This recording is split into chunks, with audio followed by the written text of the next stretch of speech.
আপনি কি জানেন মানব ইতিহাসের প্রথম হত্যাকাণ্ড কিভাবে ঘটেছিল?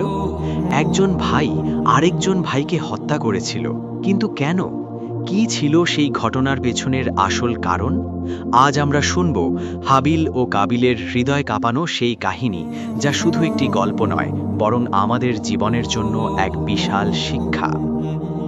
আল্লাহ তাআলা সৃষ্টি করলেন প্রথম মানুষ হযরত আদম আলাইহিসসালাম এবং তার সঙ্গী হযরত হাওয়া আলাইহাসসালাম। তাদের মাধ্যমেই শুরু হয় মানব জাতির যাত্রা।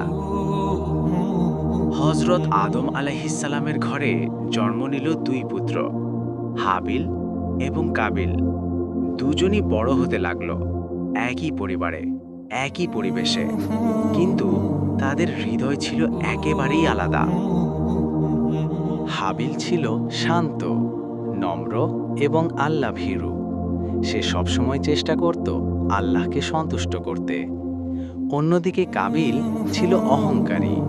তার মনে ছিল হিংসা এবং নিজের প্রতি অতিরিক্ত গর্ব।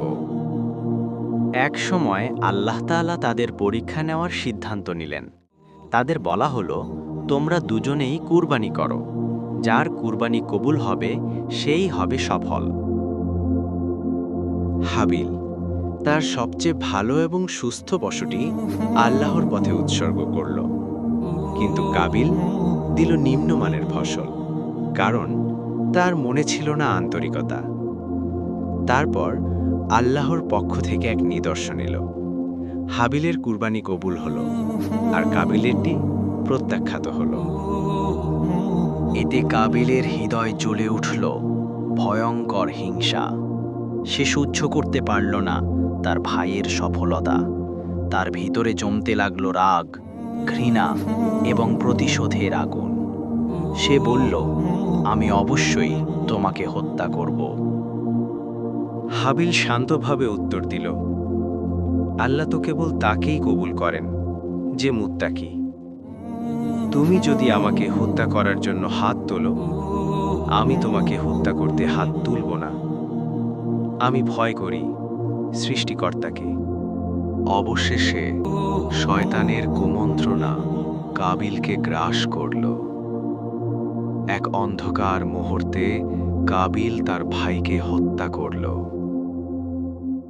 এভাবেই ঘটল মানব ইতিহাসের প্রথম হত্যাকাণ্ড। এরপর কাবিল বুঝতে পারল সে কত বড় অপরাধ করে ফেলেছে। সে হতবিহ্বল হয়ে গেল। সে বুঝতে পারছিল না মৃতদেহকে কি করতে হয়। তখন আল্লাহ একটি কাক পাঠালেন, যে তাকে শিখালো কিভাবে মৃতদেহ দাফন করতে হয়। এই ঘটনাটি আমাদের শেখায় হিংসা, অহংকার এবং রাগ মানুষকে ধ্বংসের দিকে নিয়ে যায়, আর তাকওয়া, সততা এবং ধৈর্য মানুষকে আল্লাহর কাছে প্রিয় করে তোলে।